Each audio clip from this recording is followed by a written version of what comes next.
Dambudziko remakondomu ranzi ratotanga kunetsa kunyika yekwedu yeZimbabwe. Yamakateerera kudai so inyaya version patinokupakurai nhau nezvinhu zvakasiyana siyana zvinenge zvichiitika munyika yekwedu. Nhasi nyaya tiri kusangana nayo pano yakangonzi Justin. Zim society has been hit by crisis of condom shortages.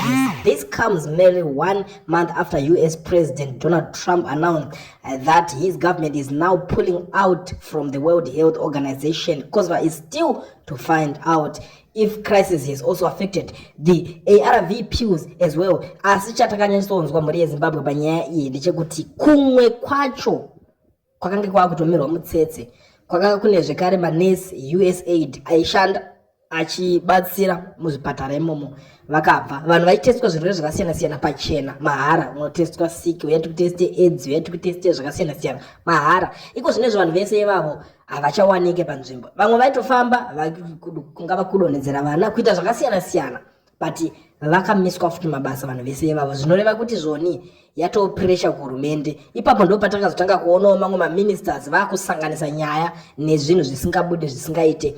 Vakutanga kuti zvoni zvakatoitwa izvo zvakanaka because zvinoreva kuti opposition inenge yakutoshaya power. Vakutanga kupinza nyaya dzepolitics pazvinhu zvinoita kuti nyika ibatsirikane iende kumberi. Ndo umwe upenzi wemaminister atinosangana nawo kana kuti atinawo kuZimbabwe. Asi dambudziko iri hama dzadiwa rakaoma zvisingaite nekuti tikatarisa iko zvino generation yaveko mahuriro avayo kuita iko zvino zvakatokosha kuti vagare vaine makondomu nemishonga yacho nekuti iko zvino chakunetsa toti makondomu anonetsa uzongwereka nabakunze ARV futa akunetsa kureva kuti urakutongo like death sentence unonga watongozvipa wega kudhara kuti ukatongopinda death trap kuti ukatongohura wobva watongonofa wakadaro. Ndo nyaya iri kunetsa panapa muri yeZimbabwe. Asi kaisusu tangoyo kuti tikuonese tikuudze zvinhu zvinenge zvichiitika. Motongodedzana yama neshamwari dzenyu kuti mugare masubscribe molike panapa nekuti nyaya dzacho dziri kuitika dzakawanda. Motoudzawo maonero nemafungiro enyu mucomment section yedu ipapo.